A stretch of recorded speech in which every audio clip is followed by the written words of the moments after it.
So this group of songs ended up being a lot through the eyes of my children. I got 3 wonderful little kids, and it's fun to look at the world through their eyes. It's inspiring and just exciting. And then there's a few love songs. Those are usually just me trying to make my wife laugh, and then they end up being these songs. So this one, yeah, it's not real different to me. It's always funny to start going out and doing interviews, because then people start asking you questions about particular songs, and it's like seeing a psychiatrist a little bit, where all of a sudden they start pointing out things. Well, you must be pretty happy this song. Or, you know, like the last couple of records, I was losing a lot of people that were really close to me, and so those were harder songs to talk about a little bit. You know, you put these thoughts down and then put them out. Sometimes you don't even realize how personal they are until you start getting feedback on them. But from what I hear, this one, I sound like I'm in a content place from this album. Yeah, that's a fun story to tell. It's sort of first time I saw my wife walk into a room, and yeah, we just had this thing where we looked at each other, and then she kind of, she called my bluff and just walked right over and put her tray of food down. We were at the cafeteria at school, and she sat down right in front of me, and then we had a nice conversation, and then friendship developed, and 20 years later now, here we are, we're still married. So it's a personal thing. I mean, that's the thing with these songs, is I have to kind of find this balance between when there are these personal stories and how do I share those with people without giving away too much of my privacy. And I usually just choose the ones that feel like they're giving a certain truth to a relationship, and when people hear them, I think they identify with them because they kind of put themselves into the song. You know, my wife has been part of my songwriting process from the very beginning, because we met when we were 18 years old, and I was just beginning to kind of start trying to write my own songs at that point.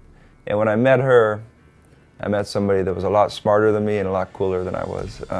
She had way better taste in music. To me, like when I'd show her a song, if this girl that was a new friend at that point, if she approved of them and kind of said, oh, it's cool, or sometimes she'd be like, I don't know, it's a little cheesy or whatever. The love songs, those are different, because I like to keep them from her to sort of, sometimes it's just a verse and a chorus or something that I'll share with her.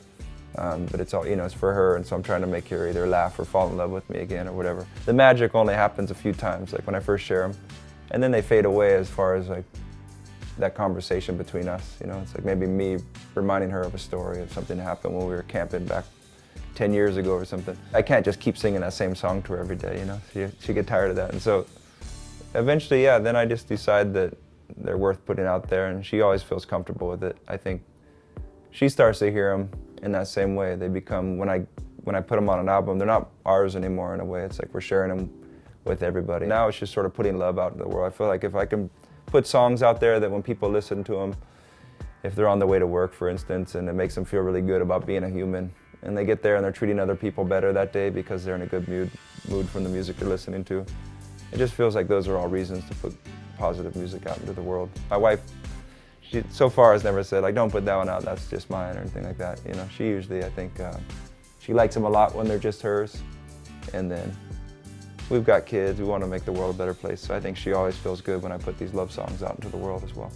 That was a real nice experience recording the song Change, because a really great friend and somebody who, before I even knew him, I really looked up to him and his music, Ben Harper. He came into the studio and recorded that song with us. And he really got into it, and he sang along. He sang a harmony on the song, and he played some Weisenborn slide guitar. And so that was really neat, you know, to think that we've known each other for, I don't know, like almost 15 years now or something. We played music on a few different albums together, and it's all just kind of keeps rolling. It doesn't seem that far away when I think about each experience, but then when I look back to the very first time we met, the very first time I heard him sing some of my lyrics when he was walking up behind me, and I turned around and it was Ben Harper, and I just couldn't believe that he would have listened to it enough that he could have memorized the melody and the words to one of my songs, and how much that meant to me. There's been a lot of changes in our lives through that time. You know, we remained friends and become even better friends. And so it was really nice to have him on that song.